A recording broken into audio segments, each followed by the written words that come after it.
Více než 10 let vytváří dobrou architekturu, silnou, efektivní s vlastním názorem. Navrhují kanceláře, ale i byty, domy a veřejné prostory. Zakládají si na tom, že vše dotahují do posledního detailu. V dnešním rozhovoru Archizoom vítám Mirka Krátkého a Tomáše Češlu z architektonického studia Archicraft. Dobrý den, pánové. Dobrý den. Dobrý den. Děkujeme za pozvání. Pojďme na to. Říkáte, že architektura by měla být především radost, vášeň a vybočení z průměru. Dá se tohleto vlastně aplikovat na navrhování kancelářských interiérů? My se o to snažíme. Vždycky, když dostaneme jakýkoliv projekt, tak přemýšlíme o tom, aby to finálního uživatele v tom projektu bavilo, aby měl z toho prostoru dobrý pocit. Takže bez toho, aniž by tam byla ta složka emoce nebo vášeň, tak si myslím, že toho nelze dosáhnout. Jakou vášeň pro prostor může mít developer kancelářských prostor? To je právě ta dvojznačnost asi tvojí otázky, protože vášeň může mít architekt při tvorbě, ale taky může mít člověk jako klient při té tvorbě, může se zúčastnit té tvorby, může ho to strašně bavit, ale já vnímám, že ta pravá vášeň toho na straně klienta je v tom, že on potom ten interiér si oblíbí a vlastně každý den má motivaci tomu architektovi poděkovat, že ten interiér funguje. A když se budeme bavit s developerem nebo jakýmkoliv klientem, tak je úžasný, když ho dostaneme na svou stranu a on nám důvěřuje, že opravdu naším cílem je ta jeho vášeň, ta jeho spokojenost s tím interiérem. A že tu nejsme proto, aby jsme mu prodlužovali čas, než se nastěhuje, ale jsme tu proto, aby jsme mu udělali to nejdokonalejší, nejinspirativnější prostředí, jaký vůbec můžeme vytvořit. Myslíš si, že české kancelářské interiéry jsou na srovnatelné úrovni se světem nebo s Evropou? Jaká je podle vás vlastně úroveň kancelářského designu v Čechách? Poslední dobou, řekl bych 5 let, tak ta úroveň šla hodně nahoru. Myslím si, že to souvisí s tím, že firmy, které si pronajímají kanceláře, tak se začínají zajímat o to prostředí, ve kterém jejich lidi pracují. A nastupují sem i známé světové firmy, takže ta konkurence těch jejich interiérů a českých interiérů nebo klientů českých tak začíná být tak vysoká, že se začínají vlastně všichni snažit pro svý zaměstnance dělat zajímavý kanceláře. Takže myslíš, že se to daří, že to není jenom, že bychom se dívali na interiéry à la Google, ale že se tady skutečně v téhleté kvalitě interiéry navrhují? Já myslím, co se snažil říct Tomáš, že to asi není vůbec o tom, jestli tady existuje česká tvorba interiérů kancelářských a světová, ale že tady je tvorba pro například korporáty. Že vlastně nelze říct, že existuje nějaký český výraz. Prostě když sem přijde nějaká národní skupina, tak buď má svého architekta, nebo si ideálně najde českýho a ten je naprosto musí být v souladu a musí být podřízený zadání toho klienta. To znamená, je to tvorba pro nadnárodní skupinu, takže to už není jakoby čistě česká tvorba. Takže vlastně neexistuje porovnání z mýho pohledu český výsledek a světový výsledek, ale firemní výsledek. Je to otázka toho, jak se prezentuje konkrétní firma, nikoliv konkrétní zem. Je to otázka, řekněme, nějakých jako sdílených hodnot napříč jako světem? Ano. Ta globalizace, ta vlastně vůbec potírá správnost té otázky, jestli se dá porovnávat česká a světová úroveň navrhování interiérů. Dneska už prostě ten svět tak propojený, že to nejde oddělit, si myslím. Inspirujete se někde v zahraničí při navrhování?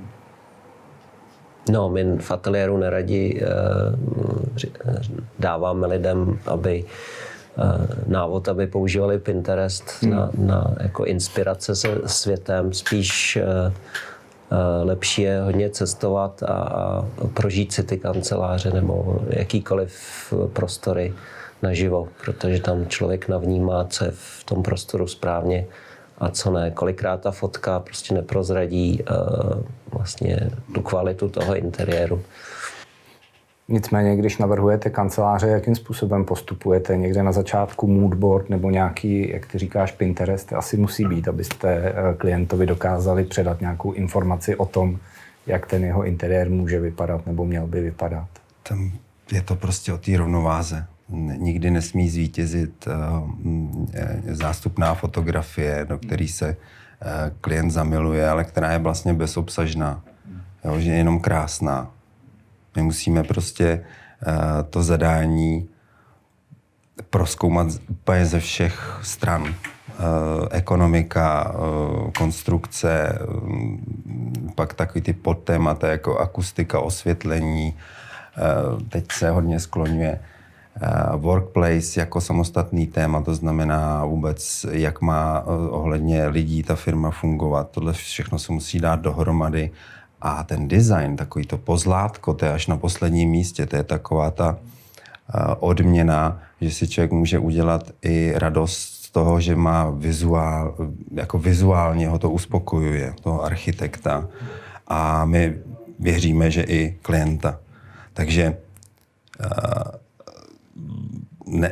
jak říká Tomáš, nejhorší, co může být, tak vzít si Pinterest a vybrat si pár obrázků a jí to odprezentovat a říct klientovi, tak takhle bychom to chtěli. To musí prostě mít, to má tolik vrstev, to zadání, že takhle je to špatně, to znamená, musíme jít ze široka. My jsme v jednom z předchozích dílů tady v Archizoomu mluvili s vašimi kolegy ze studia Vrtička Žák. Vy jste spolupracovali na velkém projektu Dance2. Můžete mi přiblížit, jak tahle spolupráce mezi dvěma velmi vyhraněnými architektonickými studii vlastně probíhala? Já bych řekl, že jsme si sedli výborně ve smyslu, že chceme dělat věci jinak. Nechtěli jsme se smířit s tím, že interiér, který musí být nějak rozdělený skleněnými příčkami, tak bude rozdělen příčkami od firem, které jsou tady na trhu. Takže jsme vymysleli vlastní příčkový systém, který se aplikoval. Všechny dveře byly atypický, takže jsme s klukama vlastně vymýšleli všechno od začátku. A v tom si myslím, že jsme se spolu jako shodli a ta spolupráce byla v tom zajímavá, že jsme se vlastně navzájem doplňovali. Když bylo potřeba vymyslet nějaký konstrukční systém, tak Mirek do toho vložil svoji vášeň pro železo. A když jsme vymýšleli osvětlení, tak já jsem fanda do světel, tak jsem zase jim pomáhal s tím, jak co bude svítit. Kluci zase vymýšleli příjemný materiály na dotek, takže tam korek, filc a myslím si, že asi půl roku jsme spolu jako takhle intenzivně pracovali a byla to fajn spolupráce. No já do dneška vzpomínám, jak to jsme trávili čas vlastně ještě po staru, protože kluci jsou podobně věkově na tom jako my s Tomášem. Čerství třicátníci. No, jak jsme vlastně drželi v ruce ty tužky a roztahovali ty pauzáky a prostě to byl vodopád kreativy vždycky.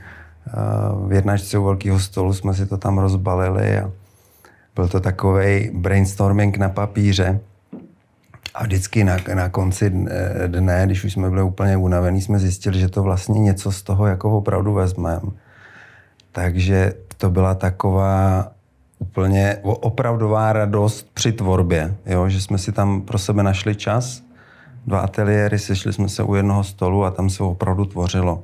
A po staru. Neměli jsme v ruce myši, měli jsme v ruce tužky. Krásné vzpomínky na to mám. Já vnímám ve vaší tvorbě jako takový sjednocující prvek vášeň pro materiál. Vy jste to ostatně zmínili, vášeň pro ocel, vášeň pro světlo. Je to nějaký váš rukopis, něco, co se promítá do vaší tvorby?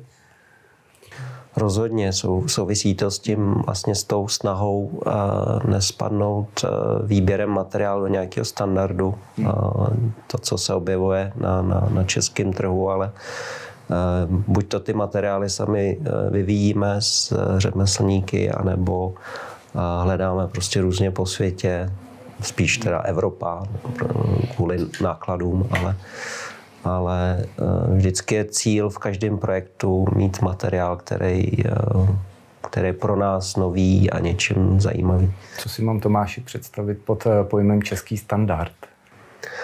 Německo. Vlastně Německo je tak blízko pro nás, že veškerá vlastně v 90. letech veškerá produkce stavebních materiálů tak přišla z Německa. Veškeré moderní techniky, moderní materiály přišly z Německa a zbytek Evropy prostě se tady nedokázal prosadit. Rozumím tomu tak, že ten standard vnímáš jako nízký?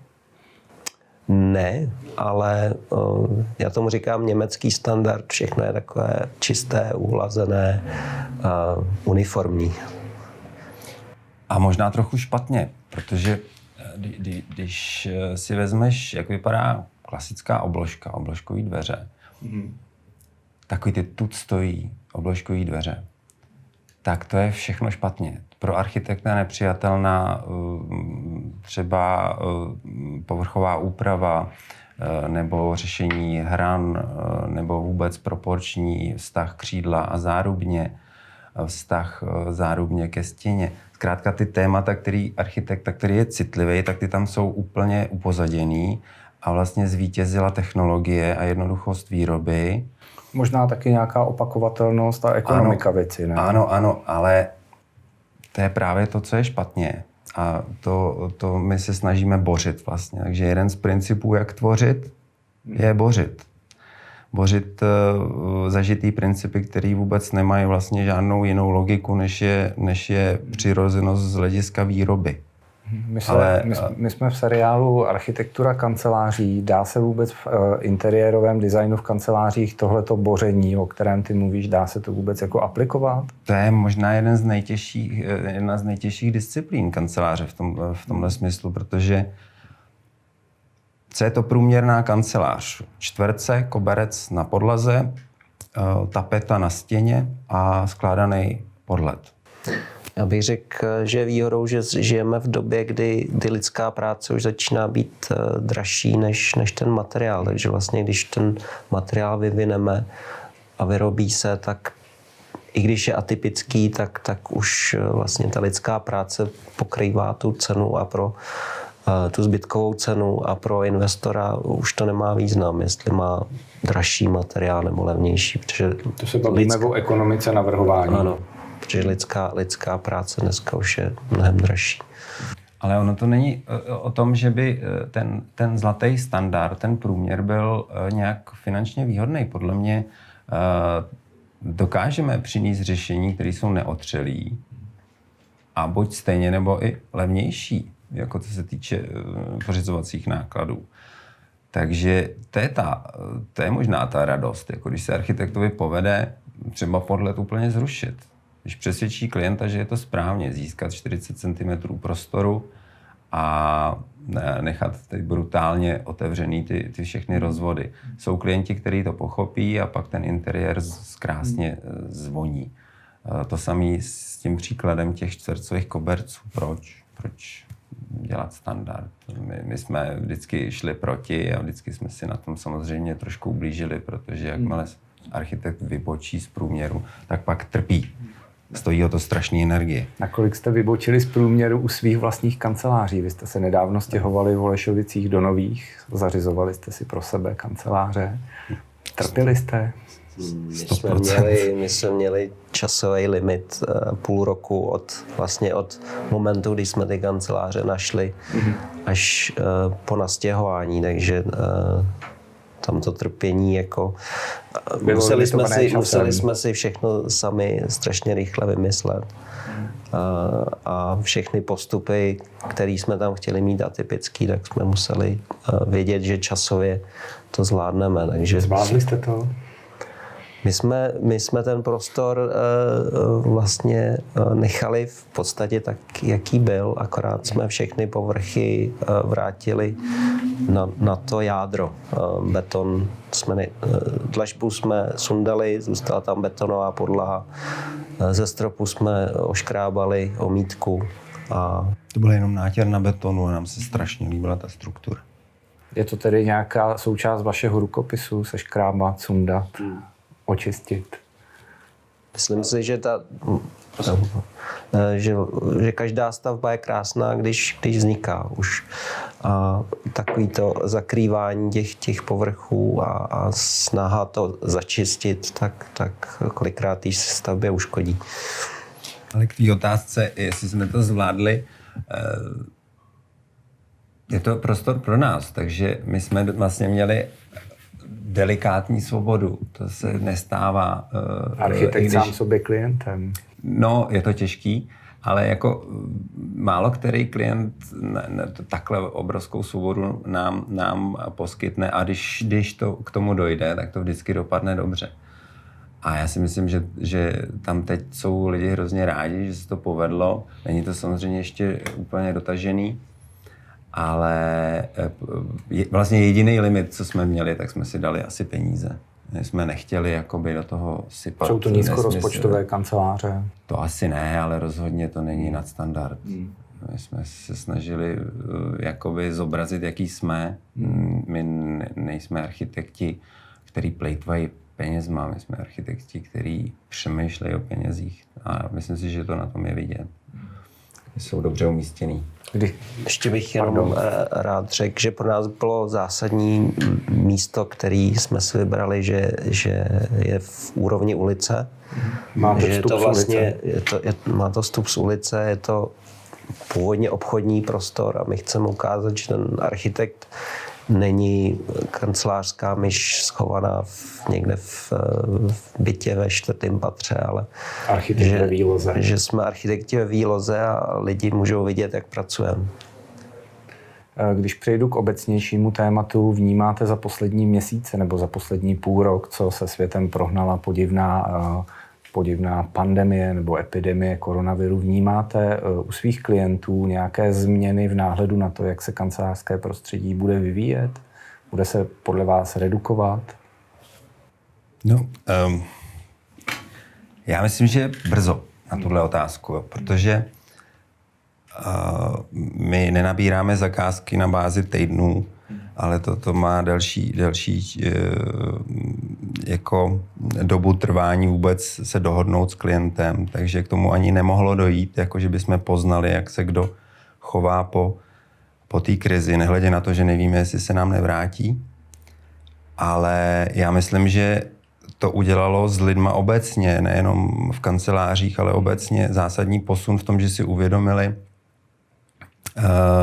jak je možný pracovat jinak, než být 100% času v práci. A to i ty lidi, kteří home office nikdy neměli. A to je obrovský zlom, protože věřím tomu, že minimálně 1/5 už teď bude standard. Jako, Myslíš 1/5 času home office. Jako, a s tím bude samozřejmě souviset drobná redukce kanceláří, tím myslím pracovních míst, těch fleximíst. Ale nevěřím tomu, že se stane to, že se budou kanceláře moc zmenšovat, možná nepatrně, ale bude se nafukovat. Podle občanského zákoníku by se to dalo nazvat veřejné prostranství. Zkrátka prostor v kanceláři, kde se každý může pohybovat, aniž by někomu vstupoval do toho soukromí. Takový ty meeting zóny, relax zóny. Já jsem během toho, jenom dořeknu, vlastně koronaviru přečet 1 miliardu článků o koronaviru a jedné věci věřím, že to není náhoda, že tam lidi psali o tom, že největší tvorba, a tvorba se děje v hlavě každýho, se děje například na kávě, u kávovaru, nebo cestou na záchod, nebo cestou pro Pomeranč. Tím myslí společenskou roli prostoru, kde se lidi potkávají. V tom přesunu, v té abnormální situaci, ten člověk údajně vytvoří nejvíc vůbec za celý den. Takže ty firmy, které tomuhle uvěřejí, tak budou klást důraz na ty společné zóny. Tomu věřím, že se změní a dost výrazně. Podle mě před covidem ty společné zóny byly možná tak jako po vzoru Google násilně vytvořený skoro v každé kanceláři a většině to bylo jakoby místo, které nebylo moc využívané. Dneska si myslím, že ta situace se změnila, takže lidi naopak, aby měli třeba nějaký distanc od ostatních, tak si i tohleto místo vyhledají, jakože tam budou pracovat. Že si myslíš, že se ta role těchto prostor nějakým způsobem zvýší? Nebo že to lidi jakoby zažijí už z toho pohledu, že doma prostě v takovémhle prostředí museli pracovat, tak najednou už jim to nepřijde tak zvláštní pracovat 4 hodiny v sedačce nebo prostě v nějakém příjemném prostředí. A zároveň si myslím, že ten home office spoustu lidem nevyhovuje. Potřebují mít prostě to pracovní prostředí jako nějaký sociální prostředí. Chtějí se tam scházet s lidmi, kteří znají z práce. A že ten význam home officeu, tak jak se říká, že teďka celý svět začne pracovat z domu, tak si myslím, že to nenastane. V určitých profesích určitě ne. V určitých profesích to ani nejde. Když byste měli na závěr našeho rozhovoru pojmenovat nějaké trendy, které vnímáte v horizontu 3-5 let v architektuře a speciálně v navrhování kancelářských interiérů, dovedete něco takového pojmenovat? Trendy. My jsme přes ty materiály. Já pořád doufám v to, že technologie výroby, ať už 3D tiskáren nebo nějaký nový technologie na zpracování materiálů, tak že se budou vyvíjet dál a že nám umožní další kreativní práci. Věříš tomu, že 3D tiskárny budou jednou tisknout domy, tak jak se o to už někde pokoušejí? Myslím si, že už je to nakročený. Je to ta správná cesta? Pokud to bude ekonomický a nechá nám tu svobodu tvořit věci tak, jak si myslíme, že by měly vypadat, tak proč ne? Jaký je tvůj pohled, Mirku? Trendy? Tak určitě nejsilnější trend já vnímám akustiku, protože tohle téma tady podle mě před 8 lety neexistovalo, nebo existovalo, ale v úplně jiný typologii, než jsou kanceláře. A teďka, když se člověk dojede podívat na výstavu do Německa, tak vlastně polovina té produkce se tam ukazuje o řešení akustiky. Díky bohu za to, protože každý vlastně miluje open space, otevřenou kancelář, a každý ji nenávidí, protože se cítí rušen, ale právě v tom hraje roli ta akustika. Takže je to jakási snaha o tvorbu hybridu, aby ty lidi se cítili pospolu, ale nebyli rušeny.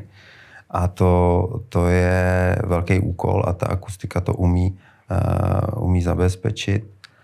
A potom si myslím, že v Čechách speciálně téma workplace nebylo vůbec skloňovaný. To znamená jakási příprava mezi rozhodnutím klienta se přestěhovat nebo se nastěhovat a zadáním pro architekta by měla existovat tato fáze toho workplaceu a ta se tady zkrátka nedělala. Máš na mysli nějakou funkční a provozní analýzu? Jako. Přesně tak.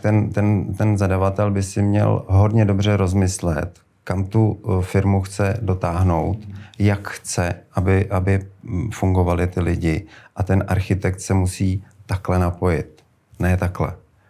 Takže to je ten workplace. Já jsem rád, že už to sem dorazilo a že i můžeme nabídnout vůbec jako v cenové nabídce, že to můžeme uvést. Jako typ služby my s váma dáme dohromady zadání, protože jestli něco klient neumí často, tak je to zásadní a to je zadání. A není to jeho chyba. Často na to nemá personální zdroje. Není to jeho chyba, my musíme umět pomoct. Pánové, děkuji za rozhovor a těším se někdy příště na shledanou. My taky děkujeme. Děkujeme. Díky.